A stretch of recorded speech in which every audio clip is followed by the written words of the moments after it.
Мицкоски на безбедносна конференција во Минхен. Политичките партии со различни ставови за промена на државниот грб. Русија изврши нуклеарен тест, измерени с големени нивоа на радијација. Која е иднината на TikTok во Америка? Засладените пијалоци се поголема опасност од тортата. Најголемата Хари Потер студиска турнеја оди во Шангај.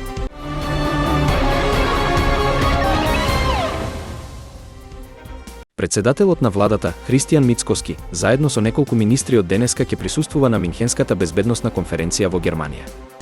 Конференцијата, која се одржува од 14 до 16 февруари, ќе овозможи висок дијалог за клучните надворешни и безбедносни предизвици со кои се соочуваат политичките лидери.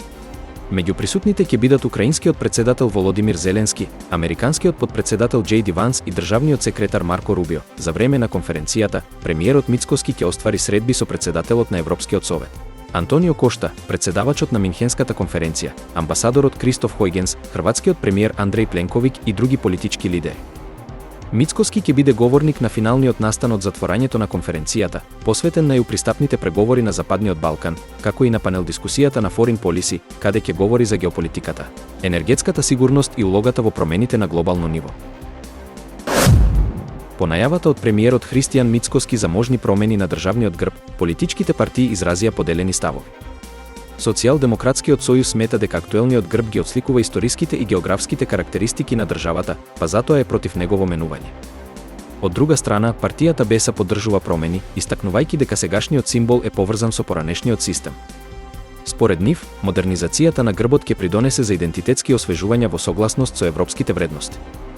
Либерално-демократската партија предложи македонскиот рис да биде главен символ на новиот грб. Тие сметаат дека рисот е уникатен за регионот и треба да го представува природното богатство на земјата. Дебатата за измените продолжува, а владата најави дополнителни консултации со експерти и пошироката јавност пред евентуалното носење на одлука за промена на грбот.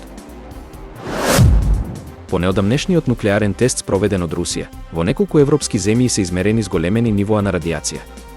Според извештаите, највисоки концентрации се забележани во источните делови на Европа, особено во Полска и Литванија. Европската агенција за нуклеарна безбедност изрази загриженост поради потенцијалниот ризик за здравјето на населението и околината. Европската агенција за нуклеарна безбедност препорача зголемено следење на радијациските нивоа и преземање на превентивни мерки, доколку е потребно. Руските власти тврдат дека тестот бил изведен во согласност со меѓународните стандарди и дека нема опасност за соседните земји. Сепак, некои експерти ја доведуваат во прашање транспарентноста на информациите и бараат независна истрага. Меѓународната заедница повикува на воздржаност и почитување на договорите за неширење на нуклеарното оружје, со цел да се избегнат понатамошни тензии и потенцијални инциденти. Американскиот председател Доналд Трамп изјави дека 75-дневното одложување на забраната за кинеската апликација TikTok може да биде продолжено, но изрази надеж дека тоа нема да биде потребно.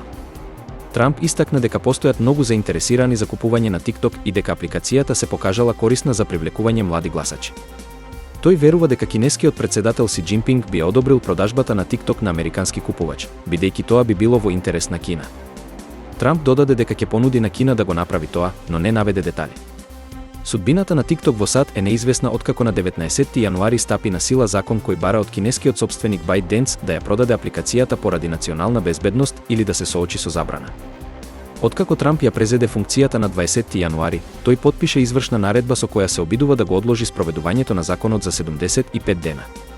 Трамп изрази оптимизам во врска со преговорите за продажба на TikTok, истакнувајќи дека постојат заинтересирани купувачи и дека се надева на позитивен исход. Тој додаде дека ако ByteDance не успее да се одвои од TikTok, можеби ќе биде потребно да го продолжи одложувањето на забраната.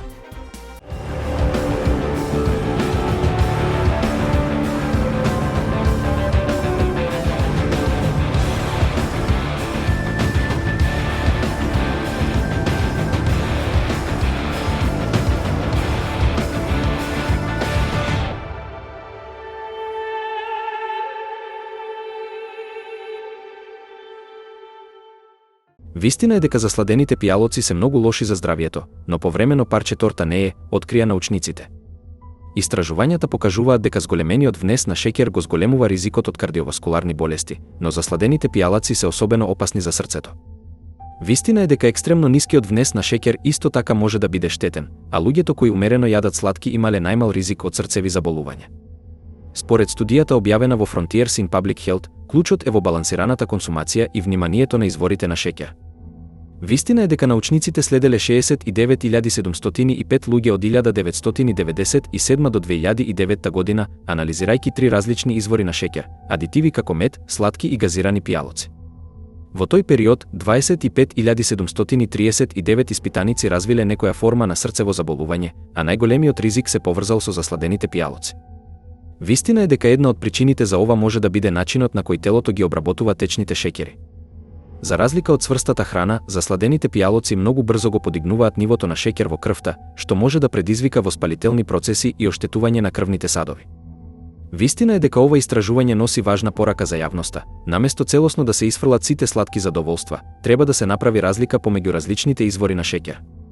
Сладките, кога се консумираат умерено, може да бидат дел од урамнотежен начин на исхрана, додека засладените пијалоци треба да се избегнуваат.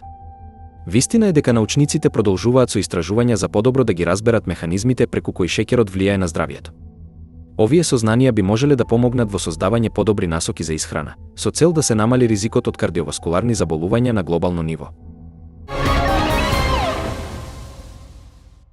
Warner Bros. Ја најави најголемата студиска турнеја посветена на светот на Хари Потер, која ќе биде поставена во Шангај. Овој грандиозен настан ќе им овозможи на фановите да зачекорат во магичниот универзум преку автентични филмски сетови, костими и реквизити. Турнејата ќе вклучува интерактивни искуства, како правење магични напитоци и пробување волшебни стапчиња. Покрај тоа, посетителите ќе имаат можност да истражуваат сцени од Хогвартс, Диагон алејата и Министерството за магија, создавајќи незаборавно доживување. Шангај е првата дестинација за оваа спектакуларна изложба, што покажува колку магијата на Хари Потер продолжува да привлекува нови генерации. Организаторите очекуваат огромен интерес, а билетите ќе бидат пуштени во продажба наскоро. Фановите низ целиот свет со нетрпение ја очекуваат оваа турнеја, надевајќи се дека по Кина, магијата ќе пристигне и во други земји.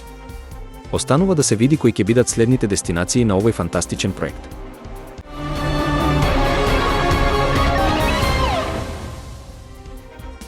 Мицкоски на безбедносна конференција во Минхен. Политичките партии со различни ставови за промена на државниот грб. Русија изврши нуклеарен тест, измерени зголемени нивоа на радијација. Која е иднината на TikTok во Америка? Засладените пијалоци се поголема опасност од тортата. Најголемата Хари Потер студиска турнеја оди во Шангај.